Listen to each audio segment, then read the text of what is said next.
Well, this is Dave from Iron Blackbird Cycles. Val. And we're out here at Cave and Rock. Just down this path and around the rock is a large cave. It opens up into the river. Just a little quick history. A lot of outlaws hung out in that cave and would rob the ships coming down the Ohio River. So it's fairly famous for a lot of that.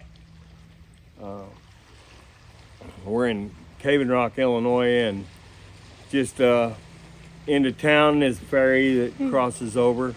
We may go ride the ferry, I don't know. Depends on what happens today. But we're here to talk about a few things that been on our mind as a shop owner and as a business owner. And a lot of it is coming out in a lot of different policies with Harley Davidson bringing on these woke policies. You know, we decided to just get out and go for a ride and clear our heads and think about what Harley Davidson has meant to us over the years. My first Harley Davidson I got in my early 20s, like 21. And I got it for airbrushing 4 walls at Dale's Harley Davidson in Mount Vernon, Illinois, which was also at the time Wheels Through Time Museum, which is now out in Maggie Valley. I airbrushed 4 walls, and Dale basically gave me a Harley.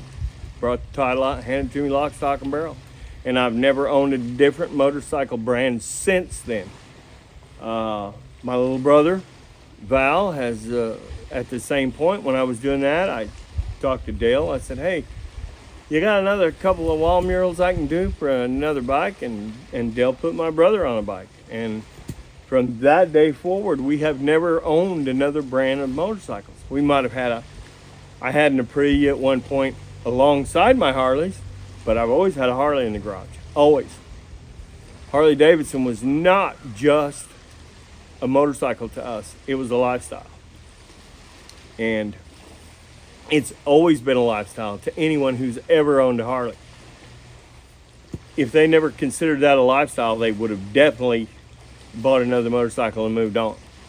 But there are certain people, bikers, everybody, consider it a lifestyle. And there's not just one lifestyle. We don't want to lump everybody into the lifestyle. We're just independent bikers.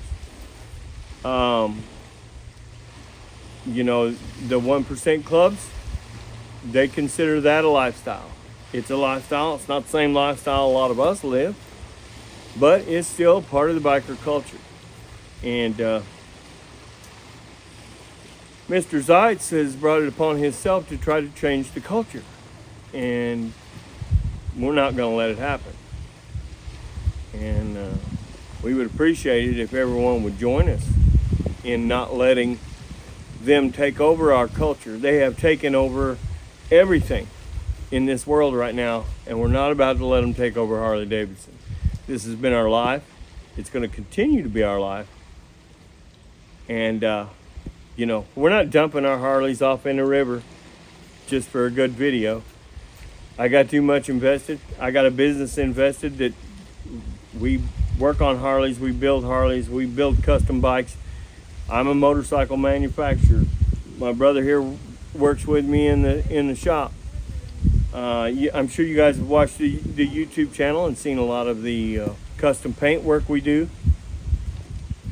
But my thing is when it comes to that motorcycle that I get on, that I trust my life on, when I twist the throttle on this thing, I do not want someone who does not know anything about motorcycles tightening the axle. Just give that a thought. So, with all that being said, I don't know what Harley's thinking, because they're going to lose 80%, if not more, of their customer base with this situation. My problem is not with Harley wanting to bring more people into the sport, into the hobby, whatever you want to call it, into the lifestyle. My problem is the way they're doing it. If they're going to bring people in that know nothing about motorcycles and have them work on them, this is not a good thing. And if they're going to take half the production and move it to Taiwan, because that's just going to open up a whole nother can of worms. But I mean, do you want some guy from Taiwan that's never rode a, let's call him a hog, let's call it as we have for years. These are big motorcycles. These are not for the faint of heart. They're not for the average little guy. I'm a small guy. I'm 5'6", and trust me, I got my issues riding an Ultra. I ride an Ultra, but I've had to lower it. I've had to make it fit me. These guys from Taiwan are half my size. Would never be able to pick one up if it fell over. I don't want that kind of guy building my motorcycle. I don't want somebody that knows nothing about a motorcycle building a motorcycle that I'm going to put my life on. And that's the end of that story. There's something to be said by going to the little aftermarket shop where the old guy in a beard is the one working on your Harley. Chances are he knows more about that machine than anybody in Harley Davidson, anybody in their tech program. Chances are he knows because he's seen that problem. He knows because he had that problem. He knows because he fixed that problem. So, all I can say is we're not happy about them moving production, and I'm sure that employees in Milwaukee and Pennsylvania and all the other Harley plants that are probably getting laid off, the rumor is they're laying off some of those people and going to send some of those jobs to Taiwan. We're not happy about any of this stuff, and I don't know why Zeitz thinks it's a good thing. Might be a good thing for his people in Germany, but this ain't a German company. Never was. it don't seem right for somebody from another country to come in and destroy an American-made company. Well, that's just it. Someone from another country is coming in here and destroying an American legend. He's called himself the Taliban. Yeah. I mean, the last interview he had on YouTube, he was referring to himself as the Taliban. Why the hell is this guy even in a CEO position? I don't know why he's even in a position. I guarantee you, if I had a job at one of these dealerships and I went around spouting the crap that he's spouting, they'd fire me in a heartbeat. Now, I live in the Midwest, and we think a little bit different than they do on the East Coast and the West Coast. But I can tell you what, a lot of the guys that ride Harleys, it don't matter whether they're in British Columbia, Canada, Mexico, Egypt, India. We all think alike.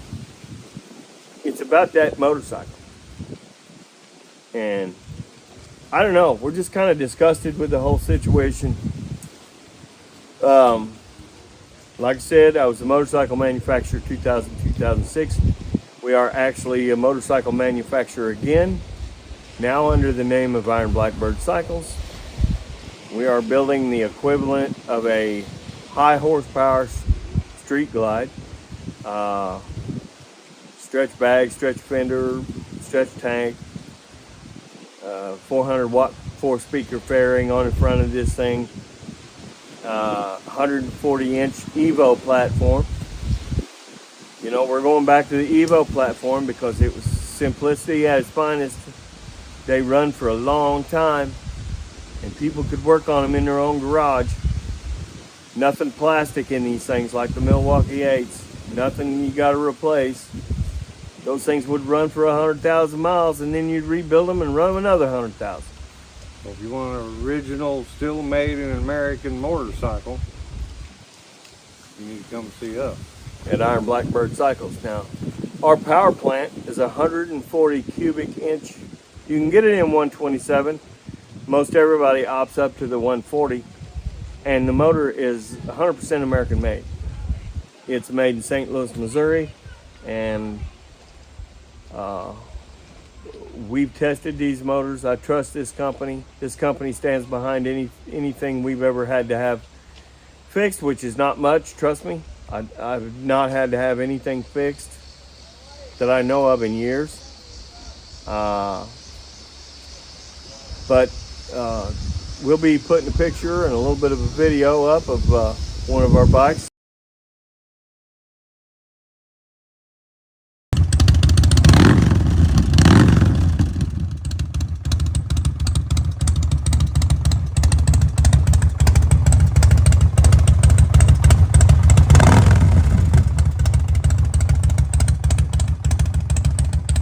Bikes to show everybody.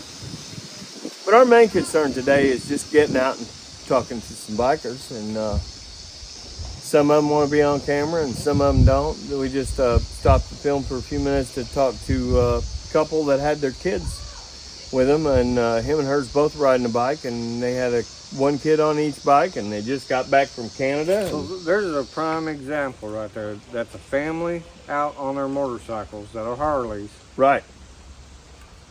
They are breeding a new breed of rider because those young kids are going to remember their mom and dad's Harley, and they're going to want a Harley. They took those kids to Canada. Yeah.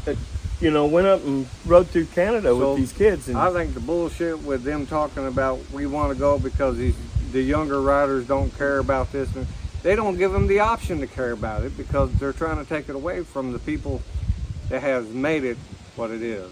Yeah. You know, I mean, myself, my brother, everybody in the shop, we may take off and ride 1,500 miles on a weekend.